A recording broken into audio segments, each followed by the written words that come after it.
Bonjour à tous, aujourd'hui nous allons vous présenter la Team Roré. Nous allons d'abord vous présenter ce que c'est, quel est son but, comment ils ont réussi à manipuler tant de personnes et enfin en quoi cela a changé les médias.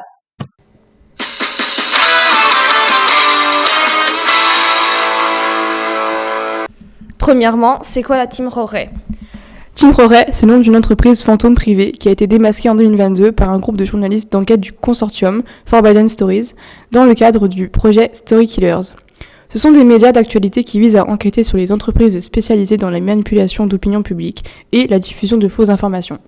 Ils se sont infiltrés pendant 6 mois dans l'entreprise secrète, tellement secrète qu'on ne connaît pas la date de création exacte. On sait par contre que la Team Roré a été créée par Tal Hanan et est constituée principalement d'anciens militaires israéliens faisant partie des services de renseignement, des experts en guerre psychologique ou en réseaux sociaux. Ils nomment leur patron Roré, un pseudonyme derrière lequel se cacherait donc Tal Hanan.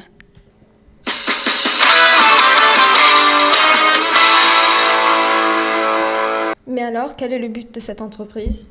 Team Roré s'est spécialisé dans la désinformation, le cyberespionnage et la propagation de récits fabriqués de toutes pièces, ainsi que le renseignement et l'influence grâce à la propagande, la manipulation de l'opinion publique, le sabotage des élections publiques et plus selon les journalistes.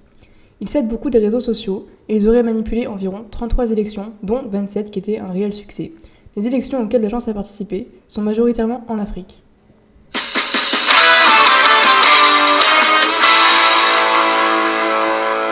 Et comment ont-ils mis en place la manipulation ? Pour tromper tout le monde, ils ont mis en place un stratagème bien réfléchi. Ils diffusent l'information dans les médias, les articles sont artificiellement amplifiés sur les réseaux sociaux grâce à l'usage de milliers de faux comptes et l'envoi de millions de SMS. Pour troubler davantage, l'agence a développé une plateforme nommée Ames. Elle permet de développer des avatars. Ce sont des gens qui n'existent pas mais qui disposent d'une apparence réelle sur Internet et de centres d'intérêt crédibles. Ces faux profils publient leurs opinions, écrites par l'intelligence artificielle, pour influencer le plus d'internautes possible. Avec quelques chiffres, on a début janvier 2023, le système exploitait 39 213 faux comptes différents et ils étaient tous consultables dans une sorte de catalogue. Très prudents, les employés de la Team Roré refusent de livrer des informations précises sur leurs opérations. Ils confessent tout de même avoir permis le report d'une élection dans un pays d'Afrique via une campagne d'influence massive.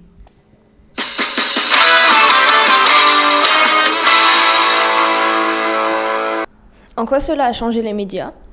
Globalement, peu de médias sérieux sont tombés dans le panneau des bots de la Team Roré. Les partages restaient grossiers avec des faux comptes Twitter qui reprenaient tous la même structure de compte et likaient les mêmes informations. Contrôle efficace, mais pas infaillible. Et BFM TV en a fait les frais. Rachid Mbarki, qui est le présentateur des programmes de la nuit, profitait d'un créneau tardif de diffusion sur la chaîne d'infos en continu pour relayer des informations pro-russes, non sourcées et dont la véracité n'avait pas été vérifiée avant le passage à l'antenne. Les contenus de ces rubriques n'avaient pas été validés par la rédaction en chef, et même leur contenu après coup a échappé à la vigilance des chefs de la 15. La chaîne mène en ce moment même un audit interne.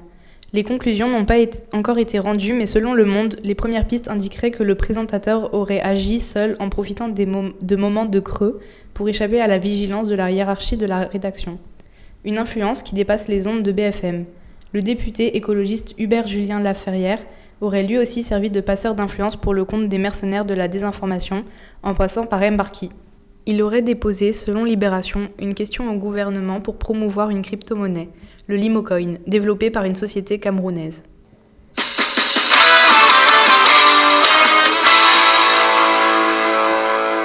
Pour conclure, la Team Roré a réussi de nombreux sabotages dans l'ombre des médias et ce fut l'une des plus grandes escroqueries de l'histoire. Malgré tout, ce ne fut pas infaillible puisqu'ils se sont fait démasquer.